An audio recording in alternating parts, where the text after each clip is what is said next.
Ramadan. Assalamualaikum. Wa alaikum assalam wa rahmatullah. Should we? Just I clicked on the YouTube. Yes. Okay, I think you can start. Bismillah.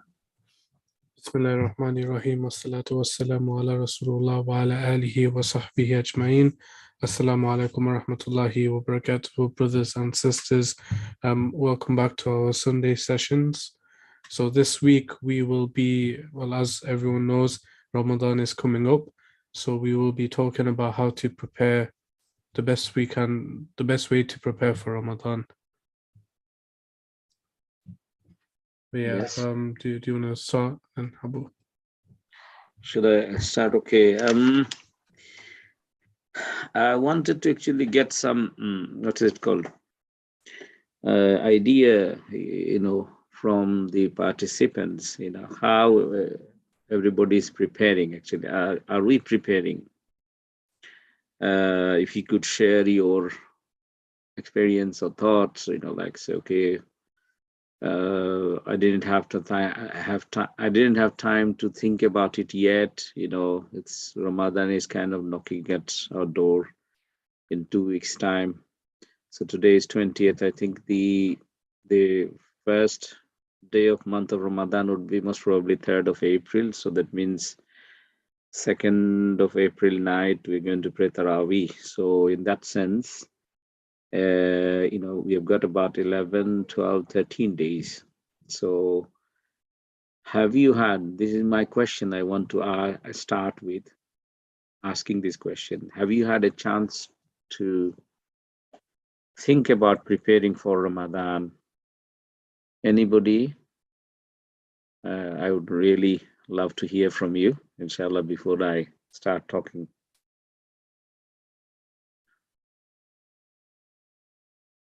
Yes? No one? Muhammad?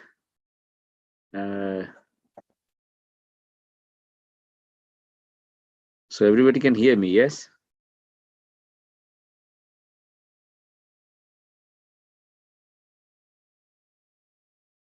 Can you all hear me? Consistently reading Quran. Somebody has written, okay, mashallah. So you may be habituated in reading Quran. So this is one of the things, we need to do, because month of Ramadan is the month of Quran, right? So this is a good practice and we need to continue. But the thing is, reading Quran, when you say reading Quran, what do? Do you just recite Quran, or you try to understand the meaning of the Quran or the explanations of the Quran? So Quran has got its haq, its right. If we just only read or recite, that shouldn't be sufficient, because Quran is there for our guidance. Yeah. So if we don't understand the meaning, at least the meaning, if not the full explanation or the tafsir or the context of revelation or the stories behind the revelation of each of the verses, so mashallah, punctuality in prayer, very good, mashallah. You can keep on writing there in the chat box. I can, obviously I'm following it. And I would really love to hear your voices if you could, just feel free. I'm just your uncle, yeah? So if we could start a discussion. Muhammad, are you there?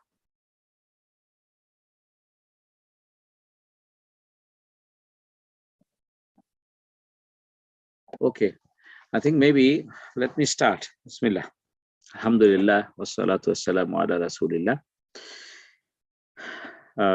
فقد قال الله تعالى في كلامه المجيد والفرقان الحميد فأعوذ بالله من الشيطان الرجيم بسم الله الرحمن الرحيم يا أيها الذين آمنوا كتب عليكم الصيام كما كتب على الذين من قبلكم لعلكم تتقون. Juwairiya wrote the du'as and hadiths, going over them and analyzing them, mashallah, mashallah. So memorizing the dua as well, if you could. And maybe you can prepare mentally to say at least memorize one dua each day in month of Ramadan while you're fasting, inshallah. So then, you'd be able to memorize 30 duas, inshallah. Okay, so my task is to basically every Sunday guide you on what to do, and also, hear from you if you are facing any difficulty, how to solve them, while you're fasting, yeah.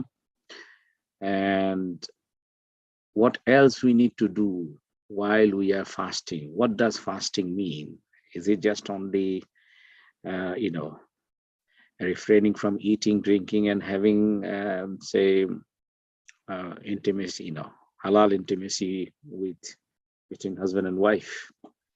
Are these three things only we need to refrain from during the daytime, or something else we need to do?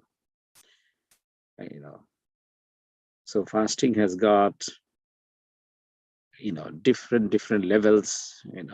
Do you want to achieve the lowest level of fasting or maybe highest level of fasting? What are the difference between highest level of fasting and the lowest level of fasting? Inshallah, we'll talk about them.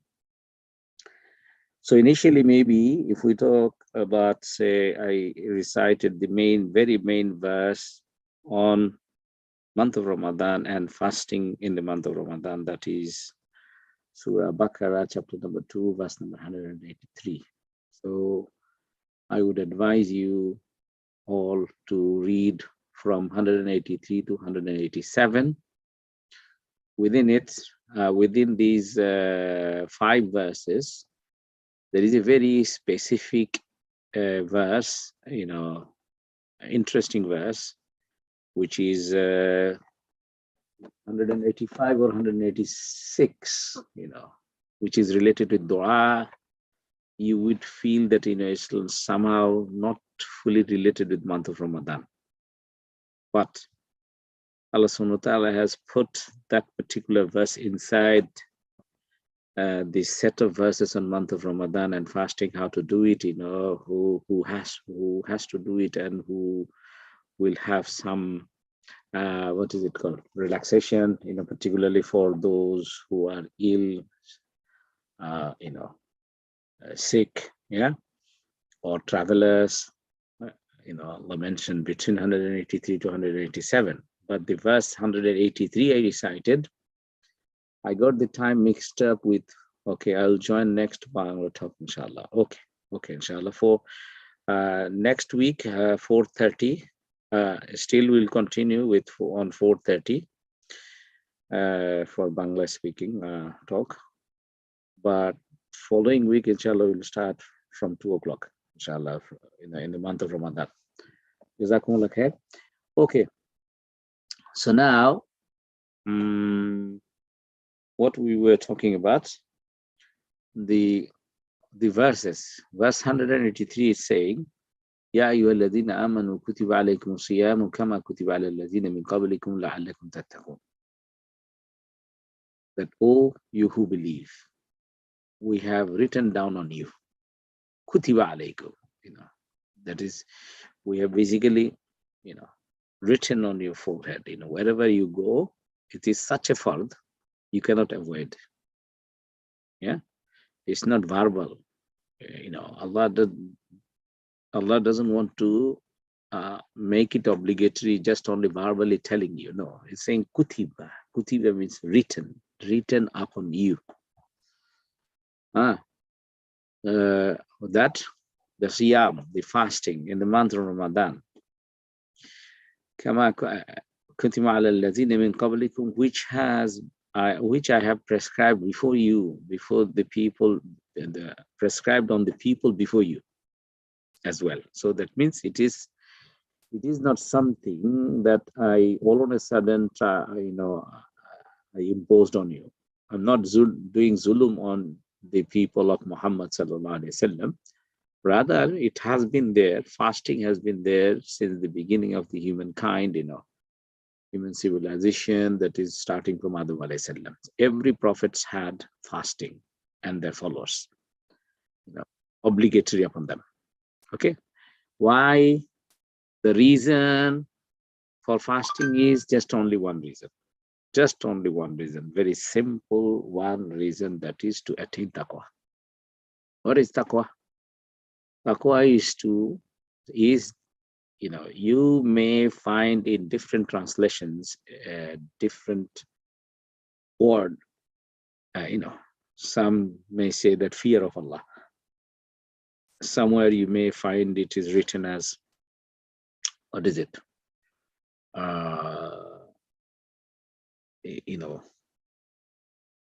Pious, to become pious.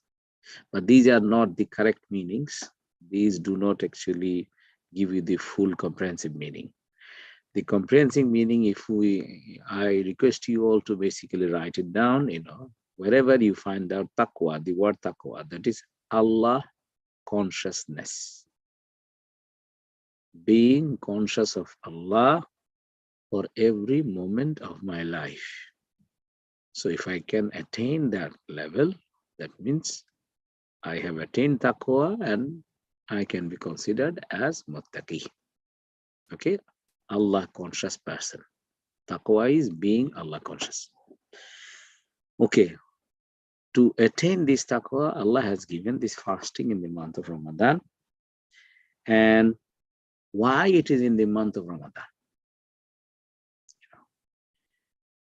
Because Allah is saying, Shahru Ramadan allazi unzila fihi al-Quran hudan lin-nasi wa bayyinatin min al-huda wal-furqan. Faman shahida minkum ash-shahra falyasumhu. Allah is saying that, Shahru Ramadan, it is the month of Ramadan, allazi unzila fihi al-Quran, in which, the month of Ramadan, in which Quran has been revealed. Unzila fihi al-Quran. What is it? Allah is defining Quran. Hudan lin-nas. It is the guidance for whole mankind. Among us Muslim community, some of us have got misunderstanding that maybe Quran is for Muslims only. That's why we need to confine Quran within ourselves. Some people among Muslim community, they don't want to share Quran with the non-Muslims. They think that, okay, the non-Muslims are, because they are not believers, they don't make wudu, so they will make Quran impure. But it is not. Allah is saying, Hudan linnas.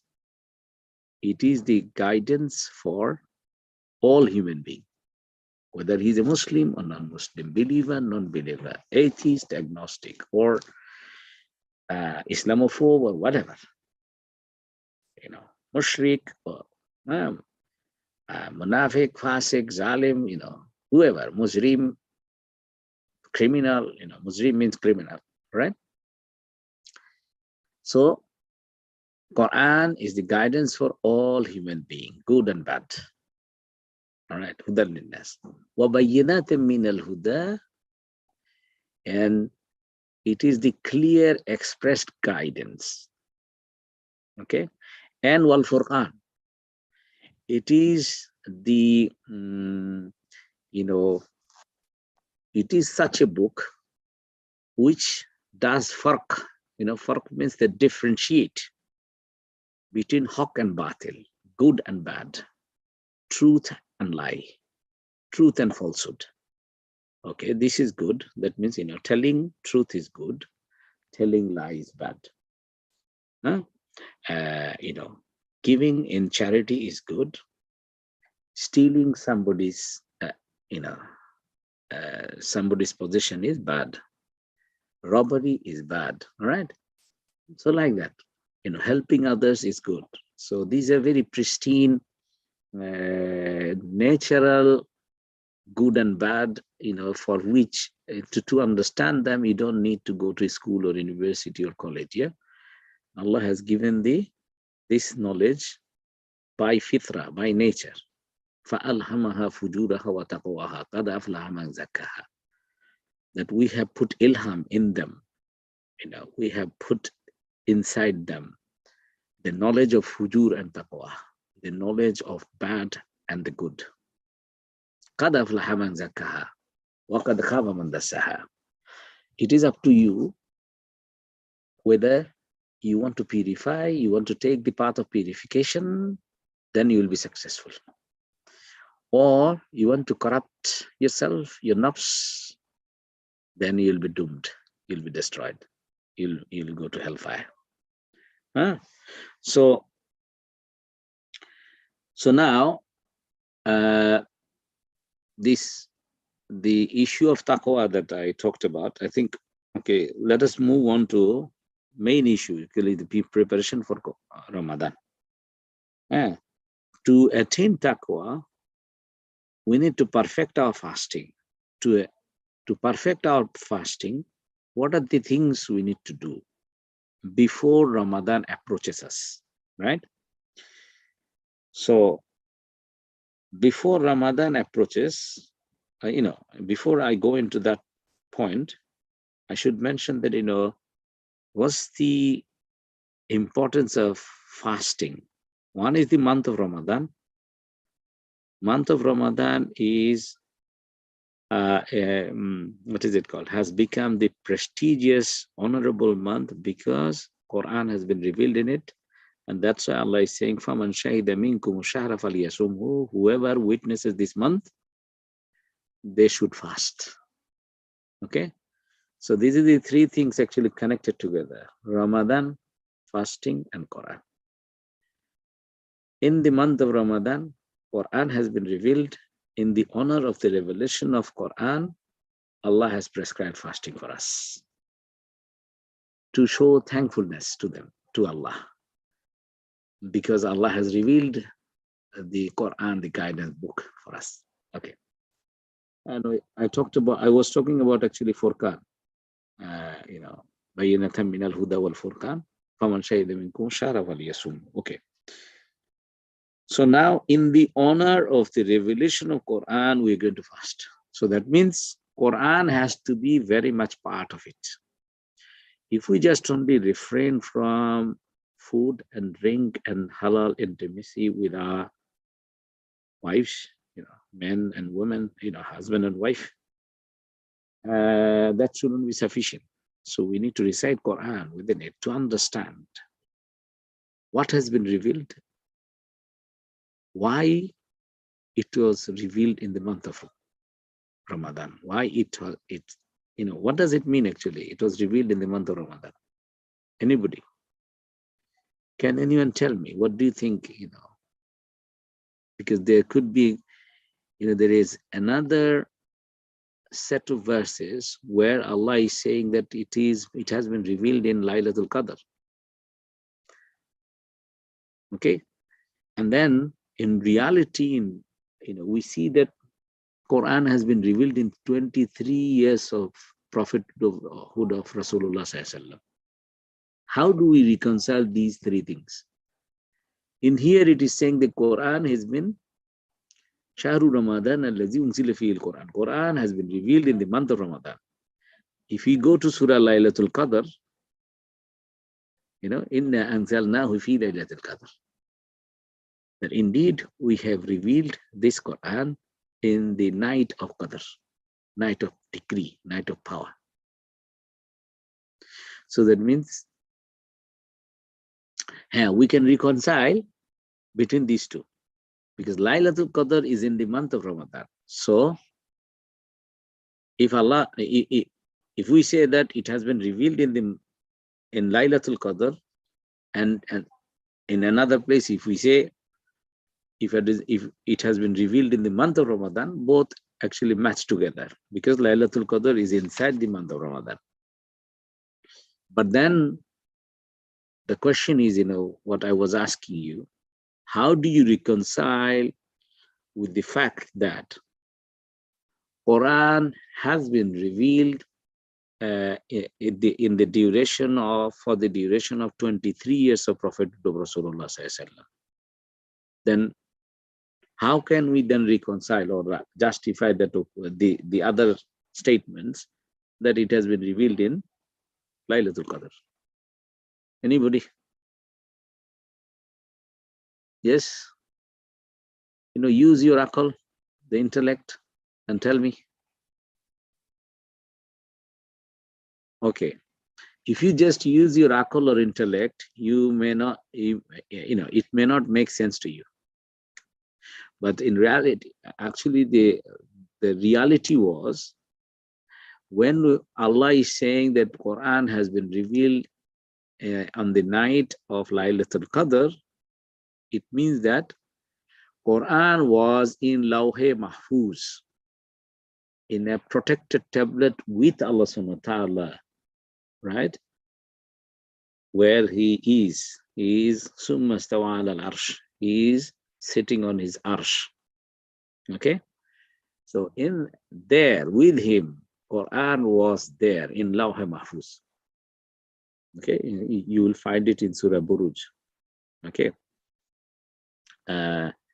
إن بطش ربك لشديد إنه هو يبدي ويعيد وهو الغفور الودود ذو العرش المجيد فعال لما يريد هل أتاك حديث جنود فرعون وثمود بل الذين كفروا في تكذيب والله من ورائهم محيط بل هو قرآن مجيد في لوح محفوظ. That is the very last verse. بل هو قرآن مجيد في لوح محفوظ. That the Quran, it was in the protected tablet, Lawh Mahfuz. From there, on the night of Laylatul Qadr, Allah subhanahu wa ta'ala has sent it down to the first sky or first heaven, the lowest of the sky. At once, the whole Quran has been sent down to the first sky, the sky of the earth, the sky that we see, the first sky. There are 7 layers of skies or 7 layers of heavens there, up there.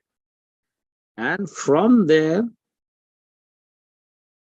with the duration of 23 years, whenever necessary, whichever verses or set of verses, Jibreel alayhi salam used to bring it to Rasulullah sallallahu alaihi wasallam. I hope it is clear. Anybody? Just make a sound that you understood it. How did I reconcile these two statements? Okay. Yeah, it makes sense. I wouldn't have guessed that though. Your question, I wouldn't have guessed that. Yes, it was a tricky question, isn't it? Yeah. Until you don't know, until you know, then you may become gobsmacked. Like what's going on here? Yeah. I have a question, right? Yeah. So in concerns to Laylatul Qadr, I don't know. I've noticed that like for a lot of like communities, they tend to, even though we say that it can fall into any of the odd nights, I heard that like 27th is the most likely or something like that. Is that true? We cannot be sure. Yeah. The sure is Rasulullah sallallahu alaihi wasallam said that you search for Laylatul Qadr during the odd nights of last 10 nights. Yeah. So that means 21st night, 23rd, 25th, 27th, and 29th. Yeah. If you can attain all these 5 nights, then you can be sure that you've got it. Are you with me? Yeah. So where did the idea of the 27th night come from? It is, the great imams like Imam Abu Hanifa rahimahullah and some other imams, they tried to basically deduce it. And they found it is not coming from directly hadith of Rasulullah sallallahu alaihi wasallam, right? So as he said, and they came out with the conclusion that most probably, but not sure. Are you with me? Yeah. Because there is a reason why Allah subhanahu wa ta'ala has, has not fixed it. Because Allah wants to see who among his slaves are eager to get the highest possible reward from him. So if Allah fixes it, then men may become lazy and then just only stick to that day, isn't it? They wouldn't do more than that. right? As Rasulullah said, I have been told exactly which night is Laylatul Qadr. Then Allah made me forget it. Are you with me?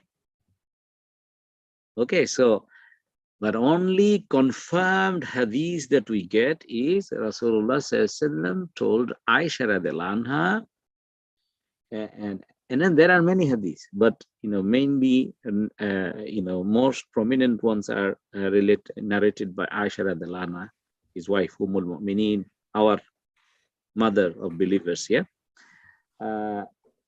In one hadith, Rasulullah said, search for Laylatul Qadr in the last 10 nights of month of Ramadan.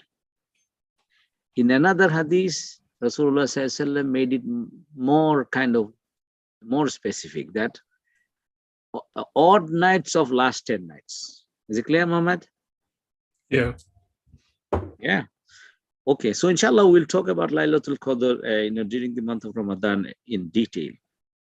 Then I will give you the evidences, why it is not for sure 27th, 27th night. Because there are other hadiths. Rasulullah said there are only 2 specific days to celebrate for Muslims, that is Eidul Fitr and Eidul Adha. These 2 days are fixed, but for Muslims there is no other days are fixed. These are variable. We need to search for it. We need to do a bit more than what we look for. If we look for one day, we need to search for it for a few days. Okay.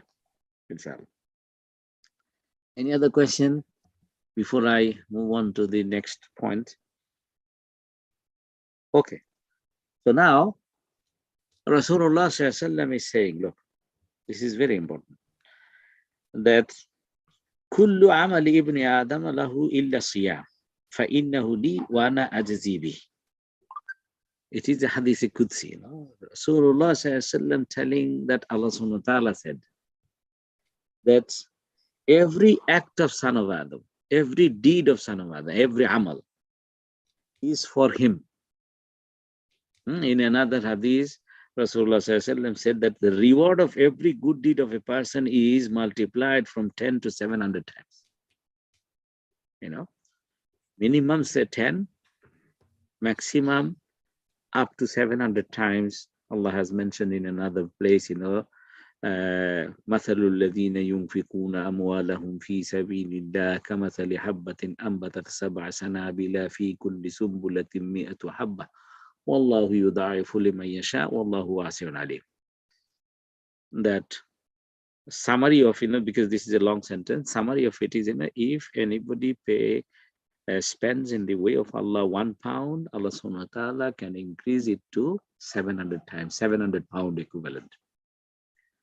Then Allah mentioned, Wallahu yudaifu liman yasha. Okay, in terms of humanly measure, it is, you can think about 700. Yeah, £1 becoming 700. But it is true for any deed. Okay, 1 becomes 700. Then Allah is saying, Wallahu yudaifu liman yasha. Allah increases it as He wants. In there, Allah didn't mention about any multiple. It could be a million times, depending on your true intention of satisfying Allah subhanahu wa ta'ala. It could be your £1 could attain you even Jannah. If you can enter Jannah by spending £1, then there is no meaning of thinking about how much multiple reward. It is unlimited because you have entered Jannah. Subhanallah. Okay.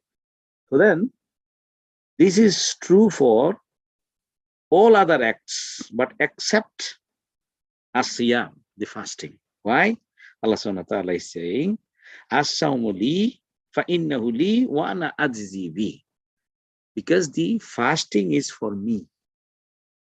All other acts or deeds my slaves do for themselves.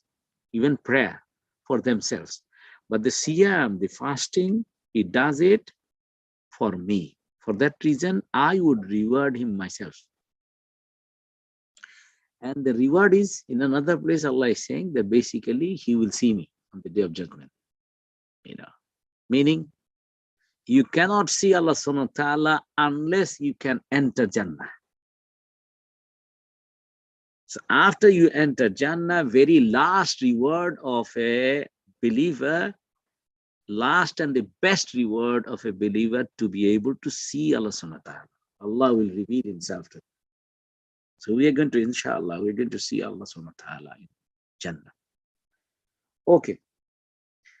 Now, so that you can see how much blessings we can, the fasting has, or what is this, how much significance it has. Okay, so we need to take it very seriously. There is a, Abu Talha radiallahu anhu, one day from a tribe, what was it, his tribe or from a tribe, two men died, One got martyred, another one just died of a natural death. But Abu Talha radiallahu anhu, in his dream, he saw both of them entering Jannah, but the man who died of a natural death, he entered Jannah before the one who got martyred for Islam. So he got confused what kind of dream he saw. He came to Rasulullah the next day and described it. And Rasulullah said, you saw a true dream. Then what is the meaning of it? How come the person who died of a natural death can enter Jannah before a martyr? Because in Islam, the martyrdom has got very high status, isn't it? Then Rasulullah said, the one who got, I think they didn't die on the same day, but they, he saw two persons basically, one martyr and another dying of a natural death. So the one who died of a natural death, he got month of Ramadan, got the opportunity to do fasting in the month of Ramadan. But the one who got martyred, he didn't. So because of the blessing of fasting in the month of Ramadan, the man who died with natural death got higher status than the martyr who didn't get that opportunity of fasting in the month of Ramadan. Can you see how much important the fasting in the month of Ramadan is? Even it raises status above the martyrdom. Subhanallah. So that's why we need to take it really seriously, for all of us. So now there are 7 things. So if we want to embark on a very serious thing, what we have to do to achieve the highest, to become fully successful, we need to prepare. It is martyr, not murder. What is it? He said, okay, what does it mean, martyr? Okay, so martyr is the one who dies, what is it called? Who gets killed, who gets murdered by the enemy of Islam while fighting for Islam. Is it clear? Omar? While fighting for Islam, he died. And they are called martyrs. And they have got very high status. Okay. In Islam, in the eyes of Allah subhanahu wa ta'ala. Okay, thank you for your question. Now, I want to go into this, 7 points that I wanted to mention that to prepare for. Very number 1 point, point number 1 is we need to keep an eye on when the month of Ramadan is approaching. So for example, this is month of Shaban. Yeah. So we have already what is it called? Past 15 days of month of Shaban. So we are in the second half of month of Shaban. Okay. So during the month of Shaban, Rasulullah ﷺ used to make dua, and we need to make that dua as well. Allahumma barik lana fi Rajab wa Shaban wa ballighna Ramadan. Rajab, month of Rajab is just month before Shaban. It is Rajab, Shaban, Ramadan. Okay. So even from the month of Rajab, 2 months early, 2 months before Ramadan, Rasulullah ﷺ actually start making dua for Ramadan. So that Allah gives him the opportunity to stay alive until the month of Ramadan, so that he can attain month of Ramadan. Because there is no guarantee, we can die any moment. So because month of Ramadan is so important, so blessed, that Rasulullah ﷺ and his companions, they used to make this dua. Allahumma barik lana fi Rajab wa Shaban. Oh Allah, bless us in the month of Rajab and month of Shaban, 2 months before Ramadan, and uballighna Ramadan, and allow us to reach month of Ramadan, so that we can get the blessing of fasting in the month of Ramadan. Okay. So Rasulullah ﷺ used to give such importance to month of Ramadan and fasting in the month of Ramadan. He would ask for it for 2 months, subhanAllah. There is another narration, where, it was said about the companions of Rasulullah ﷺ.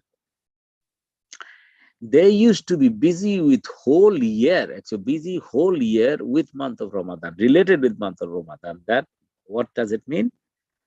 After end of one month of Ramadan, before another month of Ramadan arrives, so that means there is 1 year. So after they finish 1 month of Ramadan, 30 days fasting in the month of Ramadan, then for 6 months, from then onward, for 6 months, they used to make dua to Allah, oh Allah, accept our fasting in the month of Ramadan for 6 months. Then the next 6 months, they would make dua to Allah that, oh Allah, reach us to the next Ramadan. So 6 months, for 6 months, they used to make dua, oh Allah, allow us to reach next month of Ramadan. So that means, their hearts and minds were always attached to month of Ramadan. They used to love it so much. But do we do that? Every year, the month of Ramadan comes. During the month of Ramadan, we do a lot of, ibadah, mashallah, alhamdulillah. But the day Eid al-Fitr comes, after the month of Ramadan, we forget about month of Ramadan. We forget about fasting. We don't do any voluntary fasting anymore. Yeah. Even most of us don't do these 6 days of fasting, nafil fasting of month of Shawwal, which has been recommended by Rasulullah ﷺ, that he said, sallallahu alaihi wasallam, whoever fasts 6 days fasting in the month of Shawwal, following month of Ramadan, he would be considered to be fasting for the whole year. After 30, you can see 30 days of month of Ramadan, you fast. Then after that, next month of Shawwal, you do 6 days. So how many days you fasted then? 36 days. Think about whole year. It is around 360 days, 365 days. So you can see minimum 10 times. This is the promise of Allah, wa'ada of Allah, that every good deed, Allah will multiply it minimum 10 times. You can see in terms of days of fasting as well, Rasulullah ﷺ made it for us as if we are fasting for the whole year, like 360 days by fasting 36 days. 36 times 10 is 360 days. So almost nearly 365 days. Yeah. Okay. So now this is number one. Get it into your head that Ramadan is coming. I need to fast for 30 days for the whole month. Number two, we need to now again renew our knowledge about Ramadan. What is it? Why fasting? What is the objective, to attain taqwa? What is taqwa? How do I understand, how do I measure the level of taqwa in me? I don't need anyone to judge me. I can actually do it myself. Huh? So that's another topic, inshallah, we'll talk about. There are 17 points, identifiable measures, indicators. Some are spiritual indicators, some are practical individual level indicators. We're going to talk about, inshallah, maybe in the next session. Okay, 17 of them. Some of them are kind of overlap with each other. In total, it could be about 10 to 12 effectively. Okay, so we're going to talk about them. How do I know that I have attained some level of taqwa? What are the identifiable indicators or characteristics that if I want to cross check, I can do that, and I can feel that, okay, I have attained some level of taqwa. So if I can attain some level of taqwa, that means the objective of month of Ramadan or fasting in the month of Ramadan has been somehow fulfilled. That's why we need to know, try to learn them. And this is what we're doing in the Sunday halakas. Okay. So today I am talking about what to prepare.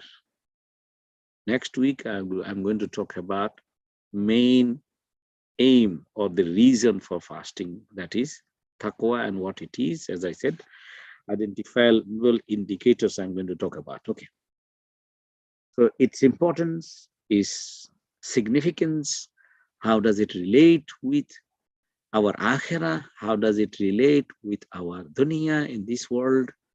Is it just only to attain something good in akhirah, but there is something really good we can attain in this world as well? For any ibadah, it has got consequences both in this world and in the hereafter. Most of the time, we talk about the consequences in the hereafter. That's why sometimes we feel that, okay, maybe Ibadah or Islam is not that relevant in this world. But actually, we need to talk about what is the big deal about these Ibadah, particularly from the perspective of this world.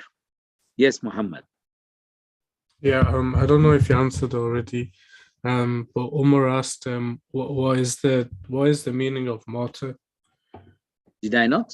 I said, the martyred Shaheed. Shaheed is the Shahada, the Shaheed in Arabic, and it is the man, a Muslim, got killed by enemies of Islam in the battlefield while fighting for the cause of Islam. Is a martyr. Oh yes, Umar is saying yes, you did answer. Yeah. That's what I said. I wasn't sure if you answered or not. Okay. Thank you. Yeah. So I said, preparation point number 2. Yeah, I mentioned. Preparation point number 3 is make a plan. What are you going to do? It is there is a wise saying that if you fail to, what is it called?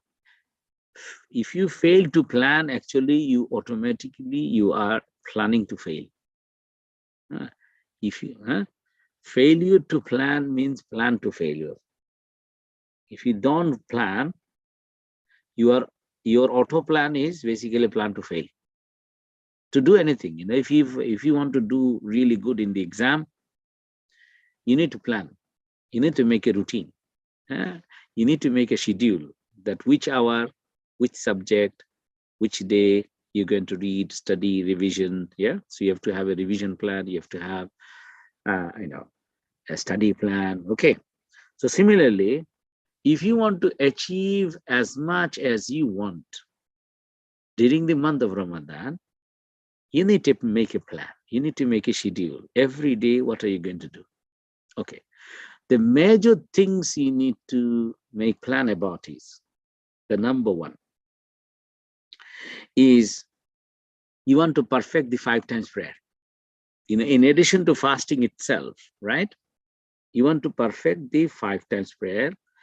If you were not praying in Jama, you will try to basically increase the number of prayers praying in Jama. If you were missing Fajr prayer, you make an intention that no, from the month of Ramadan, I will try to make it a practice in my life to perfect the Fajr prayer. So I will definitely wake up. So I make a firm intention. Okay, so this is 5 times prayer, number one. When you're planning, you put that in your plan. Number two, I will read, recite, study, analyze Quran and its verses. What would be a good planning schedule for Ramadan? Okay, that's what I am saying. Okay, so for every day, you put like as if you are basically thinking about, okay, when you are doing study plan, when you do study plan, what you do? Okay, English, maths, general science, okay, I'm going to do maths maybe Tuesday, Thursday, Friday, 5 to 7 o'clock. General science, maybe Monday, Wednesday, Saturday. Like this, you do. Similarly, you think about, instead of maths, general science, English, literature, or whatever, history, geography, instead of that, you put this subject as prayer, then recitation and study Quran. Then number 3, the Taraweeh, Qiyamul Layl, meaning the Nafil prayers. Number 4 is, Sadaqah, spending to charity. Number 5, obviously you are young. Okay, so you may not be earning yet, so maybe zakat has not become fard. But if any of you are already in a job and maybe earning money, so you need to think about paying zakat. If you have got any surplus for the whole 1 year, end of the year, it is always recommended to pay, make a kind of a date for every year to pay zakat, and that date you should, schedule in the month of Ramadan, so that you pay zakat for every year in the month of Ramadan. Why? Because Rasulullah said, listen to it carefully. Rasulullah said, any nafil prayer, one nafil deed or one extra supererogatory deed is considered in the eyes of Allah as equivalent to one fard, obligatory prayer or obligatory act or obligatory deed. And any fard deed is counted as 70 times fard. So zakat, because zakat is fard, so if you pay zakat in the month of Ramadan, say for example, £1, it will be considered as you paid 70 pounds. Okay, so it is always blessing after blessing after blessing if you do it in the month of Ramadan. So that's why zakat. So write it down. Say for example, during the whole year, and zakat is very small amount, subhanAllah, 2.5% on your surplus, not on your income, on your surplus, meaning the savings. In the whole year, every month you earn money, and maybe you saved, say, £100, £100, £100. like this. Okay, so, and then say 5th day of Ramadan is your zakat day for calculation. So you found in your bank, you are left with say £1,000 surplus or £1,000 savings that you didn't spend. So then out of this only 2.5%, how much is it? Who can tell me? Who is good at maths? 2.5% of 1,000. Anybody? Okay, good. Someone is clever, smart enough. 25 pounds only. Can you see? It is nothing. 25 pounds out of £1,000, and it is not your income. It is the savings after the end of the year. All right. Even this 25 pounds, people don't want to pay. People try to find the excuses not to pay zakat. You know, sometimes people come to us, Sheikh, Ustaz, you know, I have got such and such things, such and such problems, such and such issues. Do I have to pay zakat?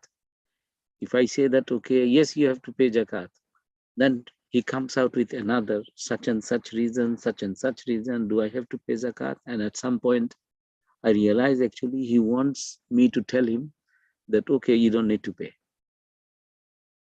Then I say, sorry, you have to pay because it is nothing, 25 pounds. Some people tend to feel that it is too much. They don't want to pay. But if you don't pay, you know, Allah said, Rasulullah said, Abu Bakr radiallahu anhu acted upon it. Yeah. He declared war against those who deny to pay zakat. Because those Rasulullah said, those who pray 5 times a day and pay zakat, consider them to be Muslims, never declare any war against them. Those who pray 5 times a day and pay zakat. Aqimi salat wa atu zakat. Always you will see these two come in pair in Quran. Aqimi salat wa atu zakat. Aqimi salat wa atu zakat. Establish prayer and pay zakat. Okay, clear your zakat. So take it very seriously about zakat. You know, one day we'll talk about zakat in detail, inshallah. Okay. Then number 6, you know, you think about whatever. If you are a student studying, then you think about, you know, organizing your study. Okay, so that your study is not affected, and at the same time your study does not affect your fasting as well. You know, both should come hand in hand, kind of act complementary, right? So, and then number 7, you know, if you have got any shopping for maybe Eid presents, what you do, instead of leaving it for during the month of Ramadan, buy whatever is necessary before month of Ramadan, so that you don't need to go for shopping and unnecessarily spend time, you know, in shopping in the market. Because Rasulullah said, the marketplace is the worst halal place for human being. It is halal, but worse, because in the marketplace, shaitan, you know, the movement of shaitan is quite high. Okay, so that's why you would see, you know, the shuyukhs, you know, the great Islamic scholars, they used to avoid going to the market, right? So that's why what you do is, you know, before you have got about 10-13 days, whatever dresses you need to buy for Eid, whatever gifts you need to buy to give somebody, do it. Ask your mom and dad, please do it before Ramadan starts.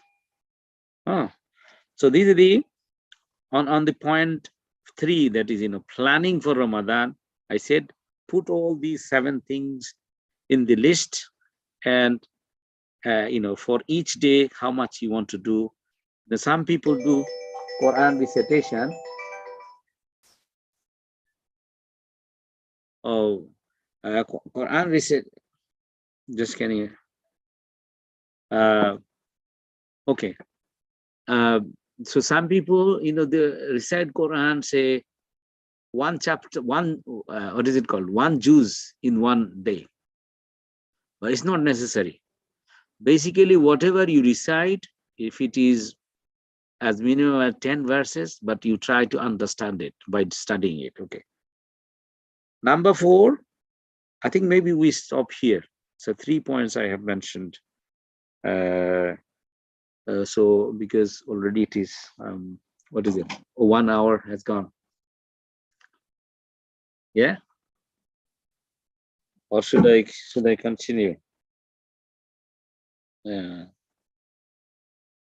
I think make a plan. I think this could be the great and a great point, and in there make a routine, inshallah.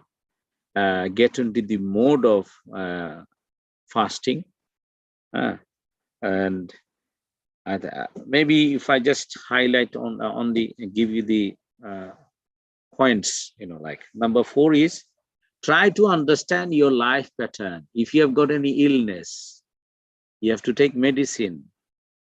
Prior to the month of Ramadan, go and have a chat with your GP or doctor to, organize your, what is it called?